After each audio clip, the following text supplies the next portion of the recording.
So, anyways, you were playing Final Fantasy VII. Yeah, I mean, I don't know what there's to really say about that because I'm sure we'll be talking about it a lot, like in a month and a half. I can talk about that game for the next hour and a half if you feel like. No, that's fine. So I got past the Midgar part. I'm like about 10 hours in. I'm right before you go to Cosmo Canyon with Red 13. But yeah, I was a little bit surprised by how, I know we had already talked about how short Midgar is, but I was kind of surprised about how short it was and how few really like points of interest there are in that part of the game. Like all you're really doing is, you're going to the 2 reactors, you're going to the Honeybee Inn, and then you're going to the Shinra Corporation Tower. That's like 90% of it, and then there's a little walking through the towns and things like that. But 90% of it is just those kind of 3 major plot points extended over like an hour and a half each. You don't get a single summon in that point of the game. You don't get like the magic you have. It's mostly, very limited. Yeah, it's mostly like first level magic, fire, ice, and lightning. Yeah, exactly. Pure. Like there's a lot of materia that you don't even, let alone getting to a second rank, you just don't even get access to like, different like steel and things like that. If you're lucky, you'll get to maybe your 4th limit break, maybe for Cloud. Not really. For that everybody. Would be high. I would imagine the average player would get to like maybe their 2nd limit break because I had to. No, not 4th tier. 4th literal, so like the 2nd tier. Yeah, that still seems like a lot to me. Yeah, because like when I got out of Midgar, I think I was like I still had just the first 1 or 2 of every limit break, and then I just kind of grinded out some more out in the fields. But yeah, my playthrough, I'm really trying to grind a little more because I do know it is really horrible at the end of the game when suddenly you're 72, but you want to go face Sephiroth, but you want to be level 99. And it's really hard to level up all the way. But I remember running around the 3rd CD. Yeah, it just makes me wonder if like at first I thought they were just kind of widen out those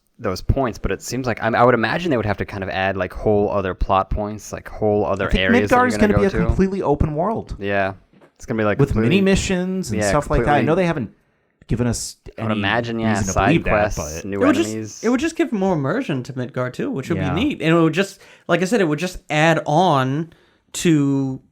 Do you think it opens the same? Get destroyed? I feel like that's a big thing. Do you think it's gonna? It has I think to, right? On the train, yeah, because it's such an iconic opening. They can't change that. They can't change that. I mean, I'm sure I'm gonna love it regardless. I'm gonna say out of the train. Are you kidding me? That's gotta be. I'm gonna say right now I will try to, but this is like one of the few occasions where I'm gonna say like it's gonna be hard for me not to be biased about the game.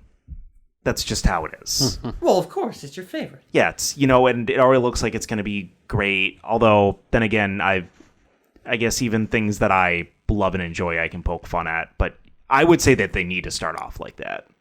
Like that's like every single thing they've done has always started off like that. Like the trailers have started out like that. Remember when they remade that for beginning PlayStation scene 3 with or the something? PlayStation 3 footage? Demo. Yep. Yeah, that was what they did.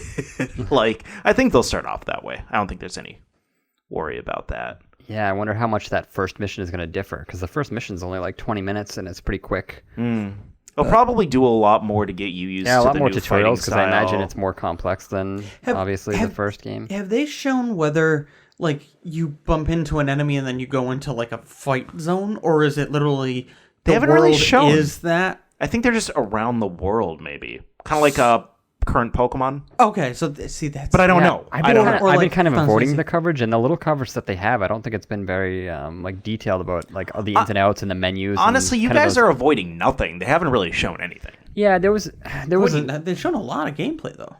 I don't feel like they've shown too. I imagine if I was searching, I would have more answers to some of these questions. We don't even know if the battles are random or not. Like how much are they actually shown? That, but they've shown a lot of combat, and I've had to avoid a lot of it because this is one of those games that I want to come back and just remember it from what I did from when I played it in college.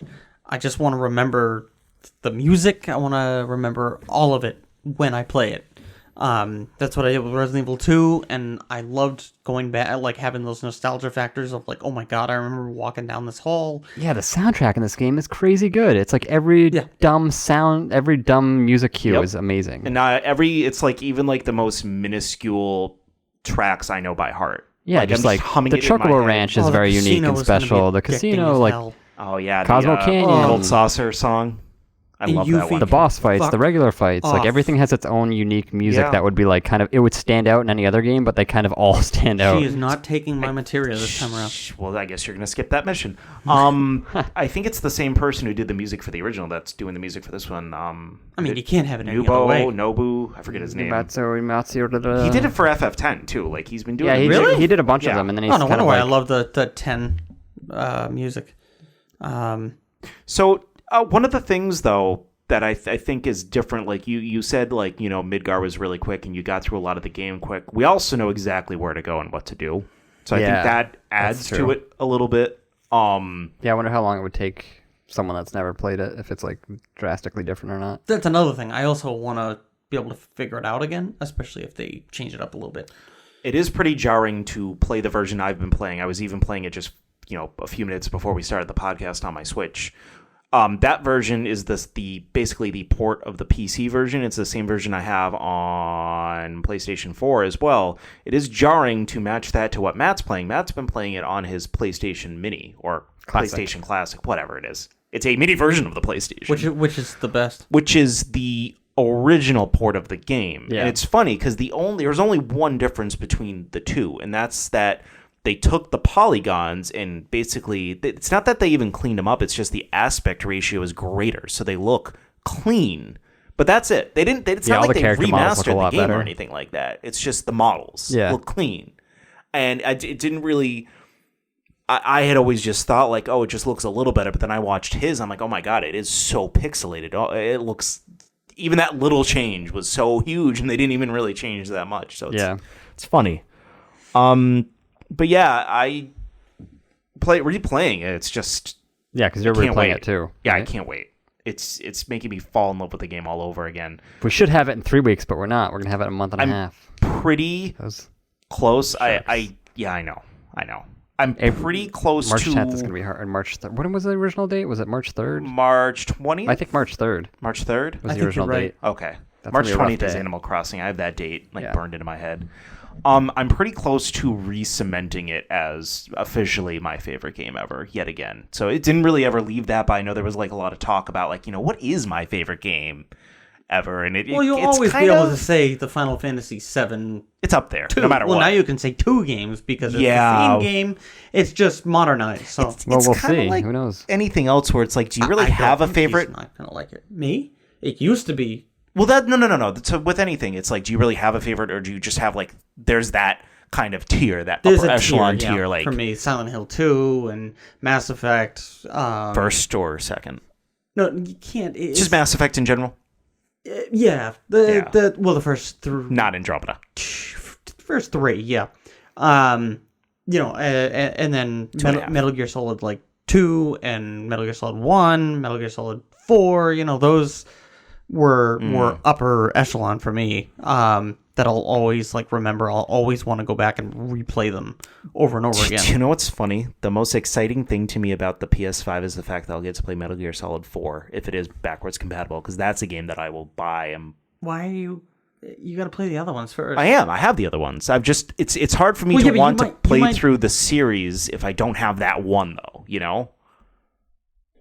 I'll let you borrow my PlayStation. I'm not hooking up a PlayStation 3 just to play that one. That's what I did. I game. borrowed my giant, Wait, my doesn't friend's he have a giant PlayStation PS3. 3? No. I Really? borrowed my friend's giant PS3 and brought it over my house one time and just played it through like an entire weekend. I just played nothing but Metal Gear Solid 4. Because it was the only PS3 game I was always like, oh, I wish I had a Yeah. PS3. Because I you mean, can't there's- get it anywhere. Like you can No. only play it on PS3. Nope. Unless of course, Blue Point Games is friggin' gonna make. Would you no more mentioning them on this podcast? All right, They're banned. a bunch of Twitter jerks who Banned. don't say anything. But yeah, Final Fantasy VII. I'm sure it's going to be great. I'm sure I'm going to absolutely love it. Please don't Red Dead Redemption 2 me. Oh man! Oh, what they if, can't. Oh, They're not no. gonna do it's that. possible. They're It could not be gonna- really How are they bad. gonna do that? How could they royally screw it up? It They could be. can't. It could be Take like, an hour to have Cloud pick up a weapon. It could be like a 12-hour game, and then it ends would they anticlimactically. do that? The Buster Sword's getting a little scratched up. You have to clean it up, clean off your blade after every time. I don't know. Red Dead Redemption 2 made you do a lot of mediocre shit. Yeah, but they're going for realism in that game. Final Fantasy VII is not going for realism. They're just going for better graphics And I don't know. Final Fantasy 15 let me down too. So Final Fantasy 15 let almost everyone down. It could let us down if it's like, because they're claiming it's a full 40-hour game, but what if it's really just like it's not that much more than what was in Midgar from the original? Like 3 hours.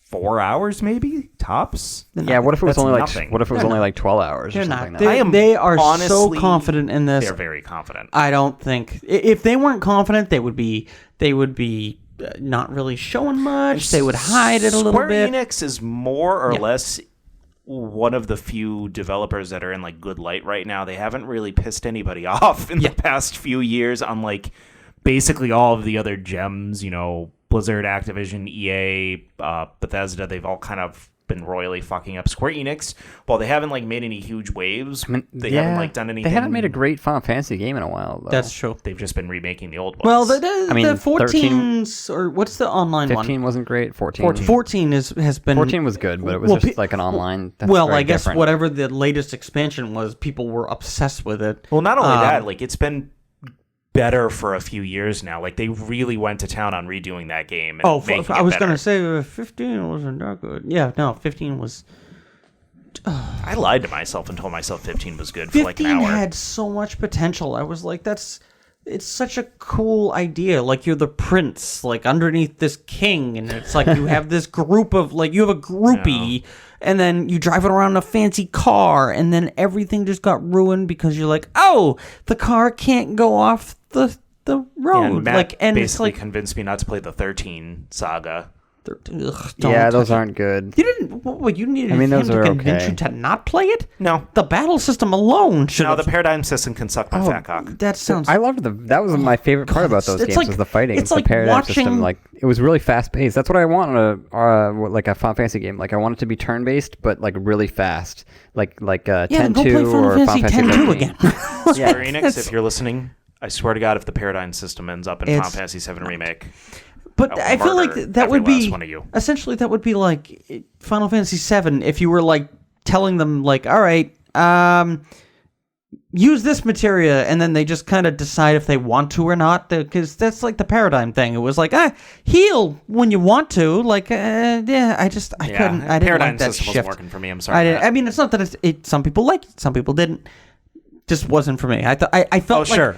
Matt's allowed to feel things he wants to feel, but when Andy feels things and has opinions, it's fuck off. Car ride. Shut up. That's one of the one things about Final Fantasy the remake that I'm worried about is the battle system. That's what for you guys. Because like I don't want it to stray too far from the original. I think it's gonna be a good mix. It's gonna be like it looks like a Kingdom Hearts fighting, which isn't bad, but I don't know if that's what I want out of a FF7 remake. I wish you guys had played Greedfall. I hope it's not Kingdom Hearts fighting. I mean, they did say that there's gonna be like an option for turn-based, but I usually like to stay with the default of like how they actually intended to play it. Well, yeah, that's probably what it's heavily designed for. But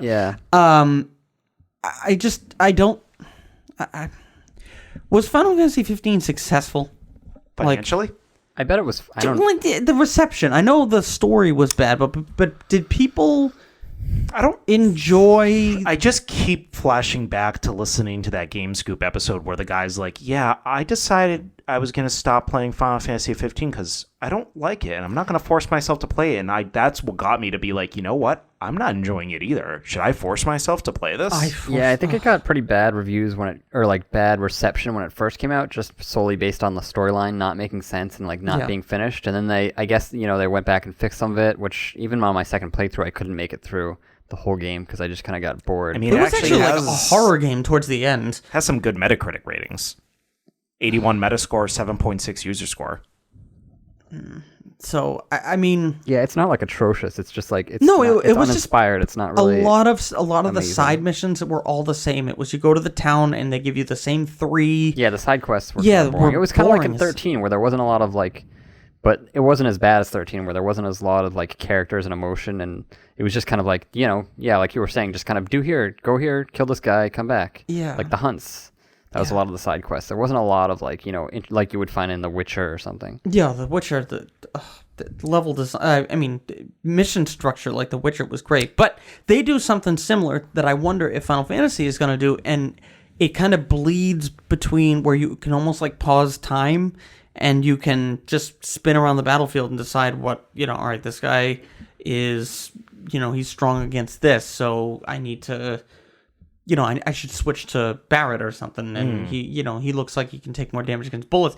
You can do that in Greedfall. Greedfall, you can pause the entire map and you can kind of move around and see, what's going on. Like and a Matrix type thing. Yeah, and I believe you can do that to, like, you can switch characters in the remake. Like, I remember hearing, a little intro about they were, like, fighting that Scorpion boss, and there's points where, like, you can only, shoot someone with Barrett, so you switch to him, and then you can use his, his gun. Depending on where the like, when the Scorpion, like, went too far away, you had to switch to Barrett and use his, like, ranged weapon. See, I also don't want to get too excited about using Barrett the way I'm thinking, because I don't think it'll be, like, be able to aim where you want. I feel like it's going to be auto-lock. Oh, yeah, it'll probably be point and click. That's what I'm thinking. That's why I'm not getting excited to play as anybody except Cloud and, like, maybe Sid. Does he have a staff or something? Yeah. And then Yuffie's thing would be pretty cool, the blade thingy.